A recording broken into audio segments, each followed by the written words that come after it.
are you going to round us out on Shoplifters, I believe, Drew? I am, Craig, I am. What makes a family? That's the question that Hirokazu Koreeda asks us in Shoplifters, his Palme d'Or winning drama about an unconventional family with some unconventional ways of making ends meet.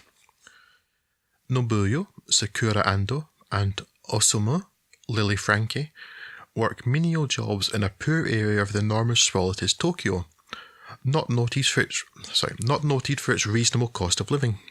To supplement their meagre income, they, and you'll never see this one coming, shoplift, usually in the form of groceries like ramen noodles and shampoo. We're not talking master criminals here.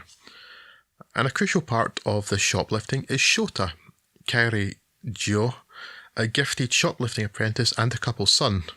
Well, more or less. These three live with Grandma, Kirin Kiki's Hatsue, and Nobuyu's sister, Aki Mayu Matsuoka, in a cramped and messy house in an impoverished neighbourhood, and though the family is not what it at first seems, they do share a lot in common, as even Grandma is in on the shoplifting, while also having her own little side grift going. Returning from their endeavours one night, Shota and Samu encounter the cold, hungry and clearly abused Juri, Miyu Sasaki, and take her home. Here, in this house of absolute strangers, Juri encounters affection and attention she has never known in her 5 years.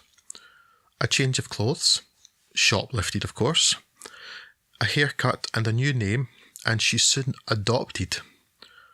Unconventional, illegal, but crucially and certainly an absolute net good, especially when we learn more details about Juri's life. One masterfully simple scene in which we discover an injury shared by Nobuyo and Juri is, frankly, heartbreaking. Juri is soon recruited into the shoplifting business, usually working as part of a tag team with Shota, and it's hard not to think of this as like her being recruited into Fagin's gang. But the genuine affection with which she is treated by her new family soon puts to bed that notion. Not everything is a positive though, and most certainly not everything is what it seems, as a death and Shota's questioning of the ethics of their activities are the catalysts for a series of revelations and interventions. Despite the film's revelations, it isn't difficult at all to maintain emotional investment in Osamu, Nobuyo and Hatsue. Some of their actions are pretty easily forgiven, the others not forgivable but perhaps understandable.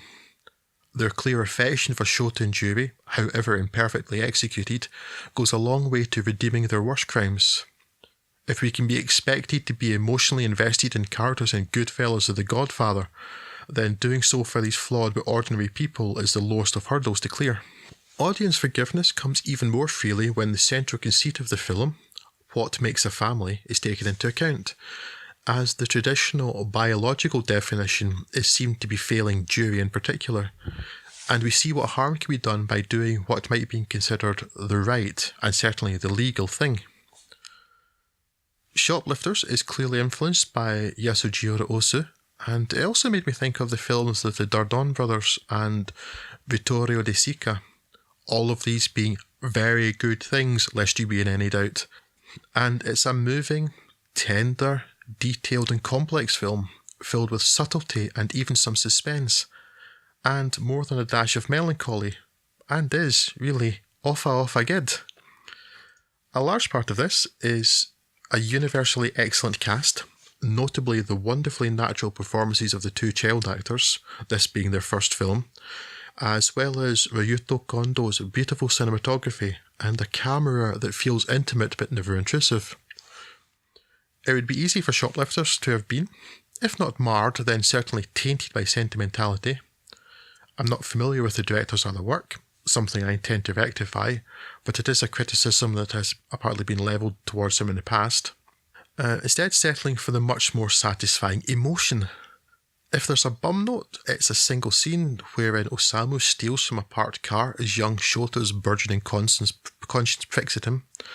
While there's some gentle humour in the rest of the film, Lily Frankie's performance here seems a little too comic, something much more fitting to, for example, one of Takeshi Kitano's comedies.